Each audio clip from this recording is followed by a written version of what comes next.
নমস্কার বন্ধুরা, কেমন আছেন? আশা করব সবাই খুব ভালো আছেন, আমিও খুব ভালো আছি। তো আজকে আমি একটা ইলিশ মাছের পাতুরি করব, ইচ্ছা আছে। কতটা কি পারবো দেখি, চেষ্টা করছি। আচ্ছা, দেখিয়ে দিচ্ছি কি লাগবে। এখানে রেডি আছে কাঁচা লঙ্কা, সর্ষে। আমি কিন্তু কোনো পোস্ত দেব না, কারণ আমার মাকে আমি ছোট থেকেই দেখেছি শুধু সর্ষে দিয়ে পাতুরি করে, সেটা একটা আলাদা স্বাদ আসে। পোস্তও দেওয়া যায়, নারকেলও দেওয়া যায়, কিন্তু আমি সেটা দিচ্ছি না। আমি শুধু সর্ষে কাঁচা লঙ্কা দিয়ে করব। যাই হোক, তৈরি করে আমি আসছি।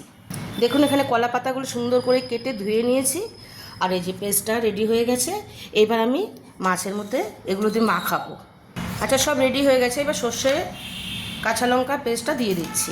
কটা চিড়ে রাখা কাঁচা লঙ্কা দিয়ে দিলাম, 1 চামচ নুন দিয়ে দিলাম, পরিমাণ মতো হলুদ দিয়ে দিলাম, পরিমাণ মতো সর্ষের তেল দিয়ে দিলাম। আর হাতের সাহায্যে এগুলোকে মাখাবো, একটু মাখিয়ে তারপরে আবার দেখাচ্ছি বাকিটা। এভাবে মাখিয়ে নিয়েছি। এবার 5-7 মিনিট একটু রেস্টে রাখবো। এখানে কটা বানিয়ে রেখেছি, তারপর একটু দেখাচ্ছি।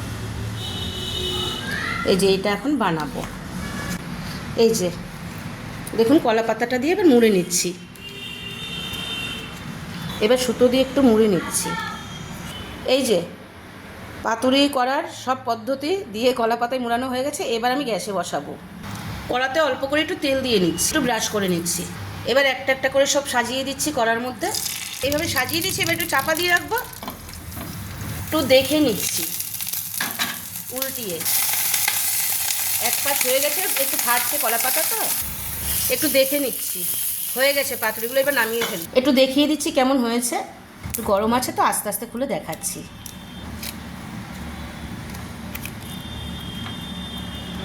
দেখুন কি সুন্দর হয়েছে, গন্ধটা কি বেরিয়েছে, একদম লোভনীয় ব্যাপার।